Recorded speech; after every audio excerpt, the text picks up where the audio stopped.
എന്താ സംഭവം? നമുക്കൊരു പ്രയോഗമുണ്ട്, വേഗം കല്യാണം കഴിച്ചോ. ആണുങ്ങളോട് പറയും വേഗം കല്യാണം കഴിച്ചോട്ടോ, അല്ലെങ്കിൽ പ്രായമായി കിടക്കുന്ന സമയത്ത് കൈ പിടിക്കാൻ ഒരാളുണ്ടാവില്ല പറയാറില്ലേ? അതിലൊരു അപകടമുണ്ട്. അതെന്താണെന്നറിയോ? പ്രായമായാൽ ഞാൻ രോഗിയായും കിടക്കേണ്ടി വരും, എഴുന്നേൽപ്പിക്കാൻ ഒരാൾ വേണ്ടി വരും എന്ന് ഇപ്പോഴേ മനസ്സുകൊണ്ട് സമ്മതിച്ചു. പറഞ്ഞ സംഗതി മനസ്സിലാവുണ്ടോ? ശരിക്കും അങ്ങനെയല്ല പറയണ്ടേ. എടാ വേഗം കല്യാണം കഴിച്ചോ. എന്തേ പ്രായമായിട്ട് നീ 70-75 വയസ്സൊക്കെ ആയിട്ട് സ്വിറ്റ്സർലൻഡിലൊക്കെ കറങ്ങാൻ പോകുമ്പോൾ കമ്പനിക്ക് ഒരാൾ വേണ്ടേ? അങ്ങനെ പറയണ്ടേ? ആ രീതിയിലേക്ക് മാറണം ആ ചിന്താഗതി. പറഞ്ഞ മനസ്സിലാവണ്ട? ഈ പ്രായം ചില പെണ്ണുങ്ങൾ, ഉമ്മമാര്, വല്യപ്പാരൊക്കെ ഉണ്ട്, സത്യം പറഞ്ഞാൽ കൈയും കാലും പിടിക്കാൻ 4 ആളുള്ളത് കൊണ്ടാണ് ഒരു കിടപ്പിലായത്. ആരില്ലെങ്കിൽ ഉഷാറായിട്ട് നടക്കുവര്. പിടിക്കാനും താങ്ങാനും കുറച്ച് ആൾക്കാരുണ്ട് എന്ന് തോന്നുമ്പോ ഒന്നും കൂടെ കുറയത്.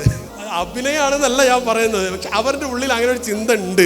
ഞാൻ പറഞ്ഞ മനസ്സിലാവുണ്ടോ? അപ്പൊ ഈ പ്രായമുള്ള ആൾക്കാരില്ലേ, പ്രായം എന്ന് പറഞ്ഞാൽ ഞാൻ ഉദ്ദേശിക്കുന്നത് ഒരു 90-80 വയസ്സിൽ, ബാക്കിയുള്ളവർക്ക് ചെറുപ്പക്കാരികളും ചെറുപ്പക്കാരന്മാരോട്, അങ്ങനെ പ്രായമുള്ള ആൾക്കാരെ ഒന്ന് എൻഗേജ് ചെയ്ത്, ഞാൻ ഈ പറഞ്ഞ കടൽ തീരത്തും അങ്ങനെയുള്ള സ്ഥലങ്ങളിലൊക്കെ ഒന്ന് കൊണ്ടുപോയി ആ രീതിയിലൊക്കെ ഒന്ന് എൻഗേജ് ചെയ്യാൻ നമുക്ക് പറ്റുകയാണെങ്കിൽ അവരുടെ ഹെൽത്ത് മെച്ചപ്പെടും.